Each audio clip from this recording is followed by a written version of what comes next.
Fan Xiping was one of the leading Chinese players from Qing dynasty, and he became a guoshou at the age of 16. In his 30s, he played a famous set of 10 to 13 games, known as Danghu Shiju. Throughout his life, he was involved in many teaching games, leaving behind hundreds of handicap game records. He compiled, wrote, and edited several books, such as Go Book of Peach Blossom Spring, Self-Made Two-Stone Games, and so on. Go collector and publisher Deng Yuanhu wrote of his playstyles.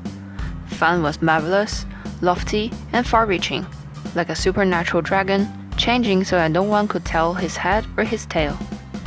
In other words, Fan enjoyed a bold, guileless, and uninhibited style. Additionally, Fan was said to have played very quickly and would sometimes go on a picnic, sing songs, or take a nap while his opponent was thinking.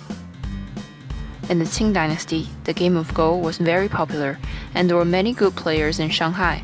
Among them, Ni Kerang was ranked number 1, but he had an aloof character and had never played with anyone easily. Fu Xilu and others often set up chess games in Yuyuan and won money by playing chess with people passing by. One year, Fan Xiping came to Yuyuan and was watching one of the games. After some moves, he saw a misjudgment by the black and advised him about it. With his suggestions, black became alive and white couldn't think of a way to win. People were mad at Fan Xiping and said, "They are playing this game with a bet of several silver dollars. How can you interfere like that? If you think you're better, you can play a game yourself." Fan Xiping smiled and said nothing.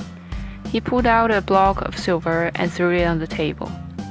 Onlookers saw that the silver was at least 30 ounces, so everyone wanted to play the game with him first. Fan Xiping said, "You don't need to fight about this. You all can play together as a team and discuss your moves."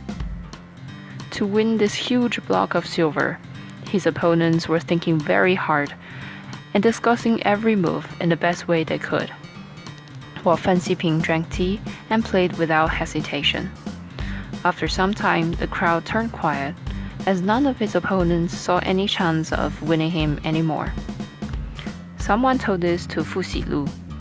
Fu Xilu came to Yuan and placed 3 black pieces on another empty board and said, "I heard you're very skillful. Can you give me 3 handicap stones before we start?" Fan Xiping didn't mind and played his white piece.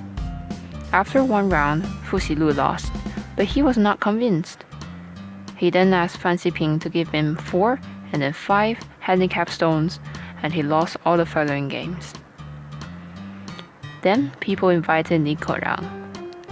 Looking at the games, Ni Kerang recognized Fan Xiping from his style playing and said, "All of you don't recognize that this is Mr. Fan. Let alone 3 or 4 handicap stones. Even if he gives you an eye, you still don't stand a chance to win." Everyone was surprised, and they looked at the block of silver on the table and then Mr. Fan, feeling embarrassed.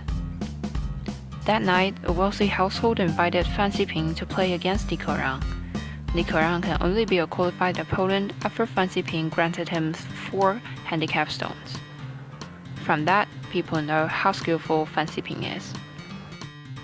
Thank you for watching. If you want to see similar contents, feel free to subscribe to my channel, and I'll see you next time.